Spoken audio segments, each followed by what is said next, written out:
Hi, this is Jeff McTegg. This is the fourth installment of my series on the best mutual fund selection process available on the market. Of course, I'm a bit biased. Today we're discussing fund selection trait number 2, management style.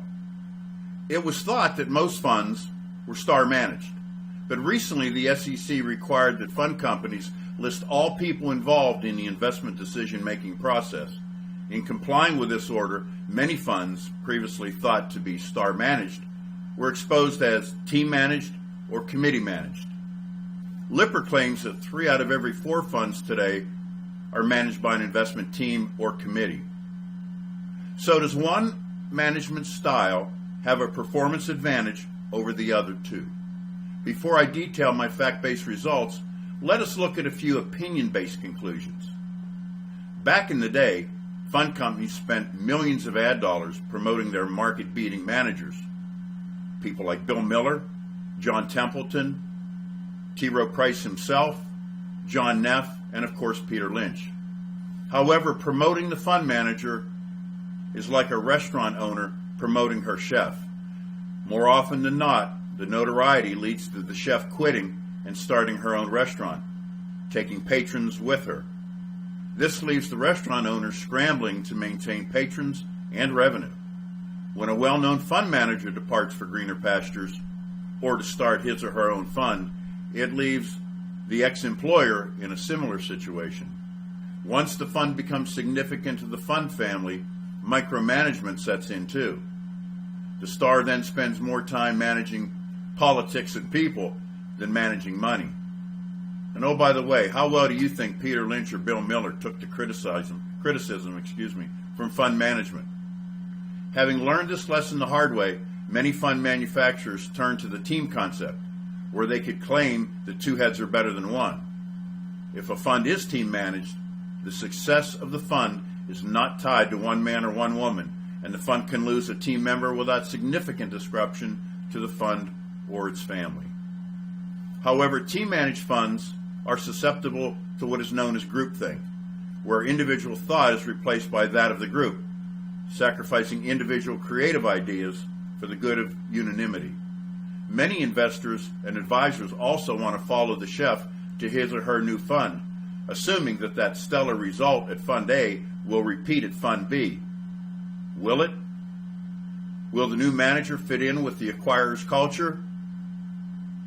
And will they be cool with the new way of doing things? CFA Financial Analyst Journal published research from Thomas Rowe of the University of Alaska, who claims, quote, star managers outperform team and committee managed funds by 41 to 130 basis points a year, depending upon how many cooks are in the kitchen. Dr. Rowe said, quote, investors are better off if they invest in a fund with just one manager. As a rule, it is harder to run a fund on a team basis. You run the risk of being run by committee. End of quote.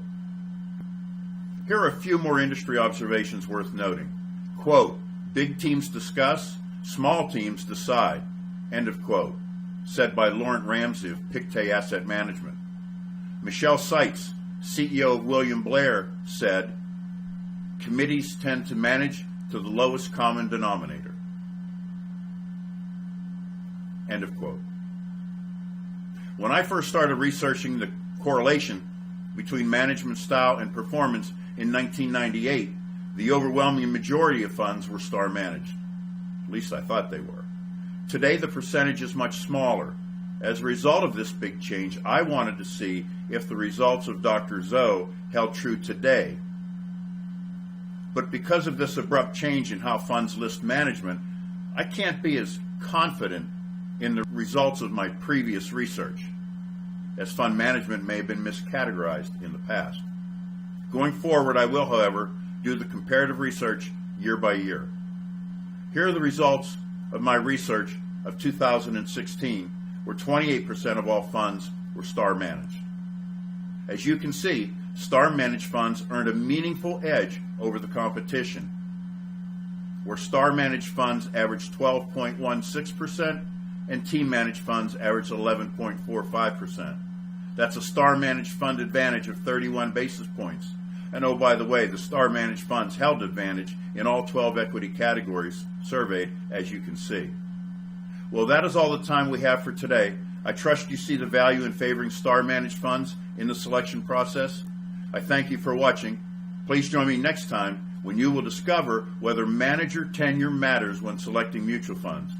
Until then, this is Jeff McTagg reminding you, unless you can prove it, it's just your opinion. Right here, right now, right here, right